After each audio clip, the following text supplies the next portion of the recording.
반갑습니다. 저는 KB 국민은행에서 그 인베스트뱅킹 투자금융 업무를 담당을 하고 있고, 제가 하는 비즈니스 중에 제일 이제 한 50% 이상이 이제 인프라 부분입니다. 도로, 철도, 항만, 발전소 이런 그 정책 인프라 부분을 제가 한 15년 정도 담당을 했고, 지금도 담당을 하고 있고, 뭐 누적적으로 한 100조 이상의 이제 인프라 금융을 담당을 하였습니다. 그래서 오늘 초대된 주 내용은 이제 우리가 제목이 남북 경제 협력에 따른 민간 금융의 역할인데, 민간 금융 역할 중에서 저는 오늘 이제 북한의 인프라 부분에 대한 우리 금융 지원 방안에 대해서 어떻게 참여를 할 수 있을까라는 부분에 대해서 저희가 고민한 잠깐의 내용을 소개드리고 발표를 마치도록 하겠습니다. 뭐 기본적으로 은행의 비즈니스라고 하면은 크게 소매금융, 개인금융이죠. 두 번째는 기업금융이고, 세 번째는 이런 투자금융, 세 가지로 분류를 했을 때 현재 뭐 북한이 제재 등 선제 조건이 완결된다는 전제하에 저희가 금융 진출은 지금 우리가 베트남, 캄보디아, 미얀마 등에 진출하고 있는 동남아에 향후 성장 잠재력이 높은 발전 속도대로 진행하면은 뭐 저희들이 충분히 참여 또는 할 수 있는 영역이라고 보아지고, 저희들의 이제 대한민국 현재 입장에서 가장 큰 과제는 성장으로 가는 부분의 핵심이 되는 인프라 부분에 대한 금융 지원에 대해서 어떻게 우리가 한국 기업이 참여를 하고 또 한국 기업이 참여함으로써 우리 대한민국 상업금융기관의 금융활동 참여 가능성이 있을까라는 두 가지가 이제 우리 상업은행의 핵심 과제가 아닌가라는 생각이 되어집니다. 앞에 여러 가지 정책적인 부분에 대해서는 생략을 하도록 하고, 기본적으로 지금 뭐 여러 가지 내외적으로 우리 대한민국 정부가 고민한 부분은 인프라 부분에 대한 지원을 얼마나 신속하게 할 수 있을까라는 부분에 대한 과제인 것 같습니다. 그래서 뭐 작년 연말에 철도에 관한 어떤 착공식도 했다는 어떤 상징적 의미로 봤을 때는 우리 대한민국의 큰 과제 중에 하나는 뭐 리테일 금융이나 어떤 뭐 기업 뭐 기본적으로 대출할 수 있는 개인이나 기업이 없기 때문에 어떤 인프라 부분에 대한 어떤 주도권을 우리가 가져올 수 있을까? 라는 부분이 될 것 같습니다. 그래서 지금 표 좌측을 보게 되면은 우리가 남북 경협 뭐 재개 시나리오 많이 오픈된 내용이지만은 기본적으로 우리가 일반적으로 알고 있는 내용을 요약해 보면 관광, 뭐 경제 특구, 인프라 뭐 세 가지입니다. 그게 다가 아닐까 할 정도로 뭐 우리 다 알고 있는 내용이고, 뭐 그런 부분에서 이제 대한민국의 어떤 재원의 참여 방안이 우리 같이 고민해야 될 부분이 아닌가 생각이 되어집니다. 그래서 지금 뭐 여러 가지 이제 그 데이터들이 나와 있지만은 기본적으로 경제 특구 그리고 관광이 재개가 되고 그게 성숙되면은 이제 인프라 부분이 이제 본격적으로 논의가 되면서 초창기에는 우리 정부 금융기관 예를 들면 기본적으로 수출입은행 및 산업은행이 먼저 정부의 재원을 활용하는 축에서 인프라 또는 기타 금융이 진행될 예정으로 있고, 그 다음 단계로 민간 합동 프로젝트 그리고 최종적으로는 우리 같은 상업은행이 조인할 수 있는 기회가 오지 않을까 이렇게 전망이 되고 있습니다. 현재 그 남북 경협의 초창기 부분에 핵심적으로 논의되고 있는 여러 인프라 사업의 내용을 보게 되면은 기본적으로 철도, 도로, 그 다음에 에너지, 항만, 뭐 공항, 여기에 크게 우리가 인프라로 분류하고 있는 5가지 섹터가 되겠습니다. 뭐 현재 현황과 과제를 보게 되면 뭐 이런 부분에 갭 분석은 많이 노출되어 있는 부분이기 때문에 참고해 주시기 바라고, 뭐 기본적으로 우리가 논의해야 될 부분은 과연 뭐 돈이 얼마나 들어갈 거냐, 그리고 이 부분에 우리가 얼마나 참여할 수 있을까라는 부분인데, 한번 이 앞에 표를 보시면은 철도 내용입니다. 우리 지금 옆에 오른쪽 뭐 대한민국, 북한 지도가 나와 있지만은 뭐 도로, 철도 이게 막 복합적으로 되어 있는 뭐 이 내용인데, 뭐 언론에 많이 노출된 내용이기 때문에 세부적인 내용은 생략을 하고, 철도 부분 제일 위로 보시면은 경의선 뭐 고속철도를 보시게 되면 건설 비용이 21조입니다. 그 밑에 보시게 되면 경원선 뭐 25조, 그다음 밑에 보면은 7조 2조, 1조 4천, 1조, 그다음에 도로 신의주 안주 같은 경우에 2조 3천억, 등등해서 여러 이제 국토연구원이나 기타 우리 공공기관에서 추측한 인프라 관련된 소요 예산이 기관마다 좀 차이가 있었지만은 단기적으로 150억, 장기적으로 270조 원의 이제 자금이 소요되는 걸로 이제 판단되어 있고, 저희 상업 금융기관들 입장에서는 이런 부분에 대해서 금융을 참여하고 우리 일반 우리 건설이나 엔지니어링 업체들도 기타 후방 기업들도 이런 사업에 한국이 주도적으로 참여할 수 있는 방안을 모색하는 게 저희 상업기관들의 역할이 아닌가 판단되어집니다. 저희들이 이제 아까 좀 전에 이제 베트남의 사례도 말씀드렸지만은 우리 여러 독일의 통일 사례나 중국 개발 사례, 그리고 대표적으로 베트남의 개발 사례를 봤을 때 어떤 개발의 단계를 봤을 때 페이즈 1, 2, 3를 봤을 때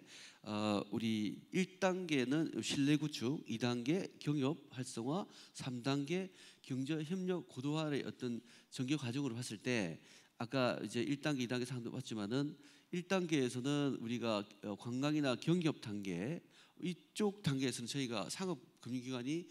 활용할 수 있는 기회는 극히 제한되지 않겠냐 이렇게 판단되어집니다. 2단계에 가서 이제 특구 및 인프라가 본격적으로 활성화되는 단계에서 정책금융기관과 상업 민간 금융이 활발하게 조인이 예상시 되고, 적어도 상업기관이 독립적으로 이 북한 경제 개발에 참여할 단계는 지금 모든 제재가 풀린다 하더라도 10년 이후가 아닐까라는 게 일반적인 외국 사례에서 봤을 때 우리가 예측되어지는 로드맵입니다. 제가 오늘 설명드릴 부분 중에 핵심적인 내용이 사실 이런 부분이고, 저희 민간 사업기관의 투영자 활동이 언제 어떻게 우리 조인이 가능할까라는 부분에 대한 예측, 그리고 방향, 방법들을 연구하는 게 오늘 그 컨퍼런스의 큰 하나의 파트가 아닌가 생각되어집니다. 그 남북 경제 협력 환경 재원 조달을 이제 다른 외국의 사례를 보게 되면 기본적으로 최초에는 민간 금융기관이 들어가기 되게 어렵습니다. 첫째, 그 기본적으로 이제 무상 원조가 먼저 조달돼야 되기 때문에 제일 먼저 생각할 수 있는 게 공적 원조가 제일 먼저 들어가게 됩니다. 그래서 이 부분에 대해서 이제 아까 말씀드린 전신기관의 이제 국제 금융기구 등을 통해서 무상 원조가 가야 되는데 저희 나라도 무상 원조 등 기타 활용을 해서 남북 협력 기금이 있는데 기본적으로 재원이 지금 현재 재고가 한 1조 내외에 있기 때문에 그걸 가지고는 저희가 경협 활동을 한다는 비용으로는 이제 사실 되게 턱없이 부족하다라는 생각이 들고,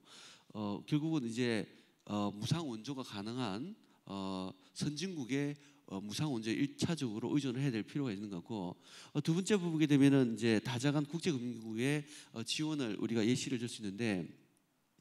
기본적으로 국제금융기구라 하면은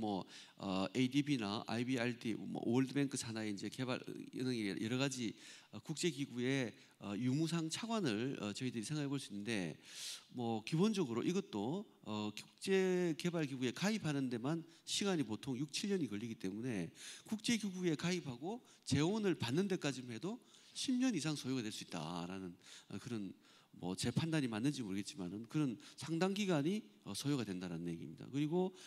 이걸 좀 더 패스트트랙으로 땡기려고 하면은 신탁 기금이라 그래서 어떤 조건부 자금을 풀링해서 펀드 구성을 해서 어떤 개발에 또는 국가 진행 상황에 따라서 자금을 지원하는 방법을 생각하고 있고, 이 1번, 2번의 단계가 진행되고 났을 때 이제 우리 민간 투자의 국제적인 인베스트 뱅킹이나 디벨롭 뱅킹의 어떤 상업적인 차관, 그리고 FDI, Foreign Direct Investment라 해서 지금 외국인 투자 유치죠, 이런 것들, 그리고 우리가 일반적으로 생각할 수 있는 프로젝트 파이낸싱이라든지 PPP로 대별될 수 있는 퍼블릭 프라이빗 파트너십 이런 것들을 할 수 있는데, 적어도 3단계까지 가려고 하면은 국가 신용 등급이 S&P나 무디스 등급 기준으로 지금의 베트남보다는 신용 등급이 조금 높아야 이런 단계가 간다. 그러면 베트남도 지금 베트남 사례를 보게 되면은 74년도 종전을 하고 86년도에 도이무이를 하고 FDI를 활성화해서 지금까지 오는데 한 30년이 걸렸습니다. 그 30년 기다려서 우리가 대한민국의 금융이 들어간다, 우리 대한민국의 건설이 들어간다 하게 되면 기회를 사실 놓치는 거나 마찬가지죠. 그래서 결론적으로 보게 되면은 이 기대는 크지만 현실적으로 우리 대한민국의 금융과 어떤 기술이 현장에 가기까지는 상당한 시간이 들지 않을까라는 게 이제 뭐 제가 간단한 어떤 그 금융적인 상식에 근거해서 이제 판단된 내용입니다. 그래서 이제 과연 뭐 저희들이 사급 금융기관에서 생각하는 부분은 과연 이런 부분에 있어서 속도를 얼마나 이제 당길 수 있을까, 이런 부분에 대한 연구가 이제 지금부터 본격적으로 되어야 한다라는 그 부분에 생각을 하고 있고, 이제 아까 뭐 여기 외국의 자금이나 국내 자금이 들어가는 순서를 한번 내시적으로 판단을 해봤지만은 국제 원조 자금이 들어가면 국제 입찰을 하게 되면 대한민국의 건설사나 이런 우리 업체들이 과연 참여할 수 있을까라는 부분에서 기대하는 건 쉽지 않습니다. 그리고 이 재원 조달 중에서 언론에도 나온 얘기지만은 뭐 대한민국도 60년대 일본에 가서 대일 그 전쟁 배상금을 우리가 뭐 그때 유무상 차관을 받아와서 우리 한국 경제 5개년 개발 계획의 초창기 시드머니가 됐지만은 뭐 북한도 전쟁 배상금이 10년 전 기준으로 지금 환산하면 20조 정도 된다고 합니다. 그럼 일본에서 전쟁 배상금 시드머니를 준다고 하면은 일본 기업들이 와서 뭐 인프라를 건설하든지 뭐 철도를 한다든지 자기네 국가가 들어와서 이제 자기네 돈으로 개발하고 자기네들이 장기 운영권을 가진 이런 식으로 진행될 거기 때문에 대한민국의 어떤 금융이나 기술이 들어갈 가능성 또 하나 또 제한지지 않을까, 이런 우려도 상당히 드는 부분이 있고요. 그래서 뭐 어쨌든 베트남 사례를 봤을 때는 지금 현재까지 오는 데만 해도 40년이 걸렸는데 이것을 얼마나 이제 당길 수 있고 우리가 주도적으로 참여할 수 있는 기회를 발굴하고 연구하는가가 이제 우리 앞으로의 과제가 아닌가 생각이 되어집니다. 저희가 이제 제가 이제 인베스트 뱅킹 투자 금융 업무를 오래 하면서 이게 이제 단순하게 이제 국가 신용 등급이 올라가거나 또는 우리가 무제한 어떤 무상으로 재원을 주는 데는 국가적인 한계도 있고 서독의 사례를 보면은 뭐 그렇게 하기에는 세금을 너무너무 많이 거둬야 되기 때문에 구조적으로 한계가 있다. 그래서 이걸 상업적으로 풀 수 있는 방법이 있지 않을까라는 부분을 연구하는 게 이제 저희 민간 금융기관의 역할이라고 판단되어지고, 뭐 그런 부분에 대해서 몇 가지 이제 아이디어를 말씀드리면 기본적으로 북한이 가진 소스가 뭐냐라는 측면에서 보게 되면은 뭐 제 개인적인 판단입니다만은 기본적으로 노동 인력에 대한 어떤 그 컴피턴시 역량이라는 부분 하나, 그리고 두 번째는 제가 봤을 때는 뭐 언론에도 오픈돼 있지만은 거의 4천조 원에 이르는 이 지하 자원이 있다라는 부분. 뭐 세 번째는 기본적으로 이 북한은 토지가 국유화되어 있기 때문에 부동산이 일단 있다라는 거죠. 그리고 세 번째는 이제 아직까지 글로벌하게 이제 또는 사업을 이제 기업 활동이 활발하게 안 됐기 때문에 아까 뭐 기업에 대한 어떤 라이센스, 예를 들면 통신 같으면 주파수, 예를 들면 사업권, 그다음 관광 같으면 관광 사업권, 여러 가지 이제 그런 어떤 개발 초기 단계에서 어떤 그 기업의 인허가권을 관련된 어떤 자원은 크게 네 가지로 분류가 되지 않겠냐, 이런 생각이 되십니다. 그래서 뭐 저희 한국 기업이 만일 참여한다고 하면은 기본적으로 이 한국의 잉여 자원을 뭐 펀드 형태로 조달을 하든 뭘 하든지 간에 예를 들어서 뭐 부동산만 예를 들면은 우리가 예를 들면 몇 개 핵심 지역에 대해서 LH나 우리나라 그 허그 같은 공공기관이 토지를 우리가 베트남이나 캄보디아 가보시면 50년 플러스 50년에서 50년 또는 외자유치 전제 조건으로 토지를 사용권을 이렇게 주는 이런 제도로 통해서 외자유치를 하고 있습니다. 그래서 그런 부동산을 활용하고 한국의 잉여 자금이 개발 재원으로 가서 우리가 그 재원을 가지고 이제 인프라로 선순환시키는 뭐 이런 방법이 있고, 또 그 광물 자원의 종류가 이미 언론에도 노출됐지만 그런 많은 부분이 있기 때문에 그런 어떤 내추럴 리소스에 대한 어떤 취득, 뭐 체득, 매매라는 어떤 그런 라이센스를 어떤 우리나라의 어떤 그런 1차 산업 담당하는 그런 기업이 그걸 투자를 하고 그 재원을 또 받아서 우리 인프라 쪽으로 선순환하는 이런 거라든지, 또는 뭐 우리가 과거에 뭐 여러 가지 통신 관련의 주파수 뭐 등등 이런 인허가 사업의 어떤 비딩을 통한 어떤 재원 확보를 통해서 그 재원으로 민간 인프라 쪽으로 시프트하는. 그래서 우리나라 뭐 부동산이나 기업 자원과 관련된 기업 또 그 인허가 라이센스가 관계된 기업들이 사업에 참여를 하고 그 재원으로 또 우리 한국 기업이 가서 인프라 사업을 할 수 있는 이런 구조로 가는 게 우리가 좀 바람직하지 않을까 이런 생각이 되어집니다. 그리고 제가 여러 가지 사례를 봤을 때 현재 만일에 개방이 적극적으로 한다고 하면은 미국도 뭐 최근 4대 투자 규제라는 분이 북한의 마지막 투자처라고 얘기하는 거 보면 미국뿐만 아니라 중국, 일본 등 기타